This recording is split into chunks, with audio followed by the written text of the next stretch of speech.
Hello बच्चों, आइए हम प्रश्न देखते हैं। प्रश्न है हमारा कि अभिकथन यानी असर्शन FSH को इंटरस्टिशियल कोशिका उद्दीपक हार्मोन के नाम से भी जाना जाता है और इसके लिए हमें कारण दिया गया है क्योंकि यह सत्य है कि FSH वृषण के इंटरस्टिशियल कोशिका को उत्तेजित करता है। इसके लिए सबसे पहले हम देख लेते हैं हमारी मुख्य धारणा।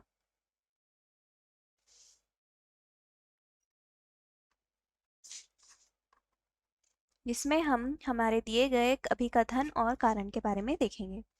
तो हमारा जो अभिकथन है वह है कि FSH को इंटरस्टिशियल कोशिका उद्दीपक हार्मोन के नाम से भी जाना जाता है। तो अब हम देखते हैं कि जो इंटरस्टिशियल कोशिका उद्दीपक हार्मोन यानी कि ICSH भी कह सकते हैं हम इसको, जो हार्मोन है वह LH होता है यानी कि ल्यूटिनाइजिंग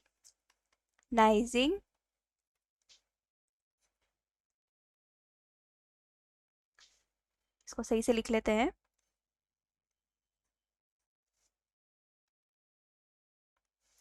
ल्यूटिनाइजिंग हार्मोन। और एक जो है वह इंटरस्टिशियल कोशिका उद्दीपक हार्मोन या इंटरस्टिशियल सेल स्टिमुलेटिंग हार्मोन के नाम से जाना जाता है। जो FSH है यह होता है फॉलिकल स्टिमुलेटिंग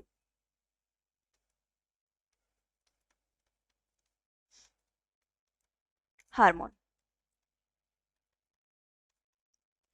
अब जो LH है या फिर ल्यूटिनाइजिंग हार्मोन है, यह क्या करता है कि जो नर में वृषण होते हैं इसमें लेडिंग कोशिकाएं पाई जाती है, लेडिंग कोशिकाएं उपस्थित होती है, तो यह हार्मोन इन लेडिंग कोशिकाओं में जो इंटरस्टेशियल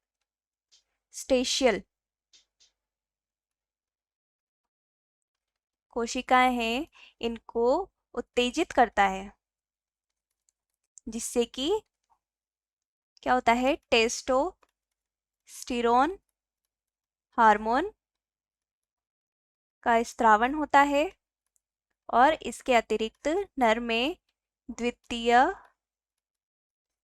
यौन लैंगिक लक्षण उत्पन्न होने लगते हैं।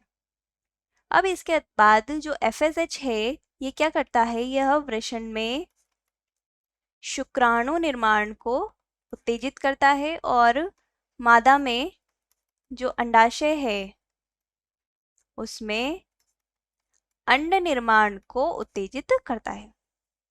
इसके अतिरिक्त यह मादा में ही एस्ट्रोजन जो हार्मोन है उसके निर्माण को भी उत्तेजित करता है। तो अब हम हमारा कारण देखते हैं। क्योंकि यह सत्य है कि FSH वृषण के इंटरस्टिशियल कोशिका को उत्तेजित करता है, तो यह असत्य है क्योंकि यह कार्य कौन करता है, ये कार्य करता है LH यानी ल्यूटिनाइजिंग हार्मोन। और FSH को इंटरस्टिशियल कोशिका उद्दीपक हार्मोन के नाम से भी जाना जाता है, तो यह भी असत्य है। अब हम देखते हैं हमारे विकल्प। हमें पहला विकल्प दिया गया है कि A एवं R दोनों सत्य है और R A की सही व्याख्या है, तो यह गलत है। A एवं R दोनों सत्य है लेकिन R A की सही व्याख्या नहीं है, ये भी गलत है। A सत्य है लेकिन R असत्य है, ये भी गलत है। A असत्य है लेकिन R सत्य है, ये भी गलत है। A एवं R दोनों असत्य है, तो यह सही है क्योंकि हमारा दिया गया कथन और कारण दोनों ही गलत है या असत्य है। तो हमारा जो उत्तर होगा वो होगा विकल्प E। आशा है आप उत्तर समझ गए होंगे। धन्यवाद।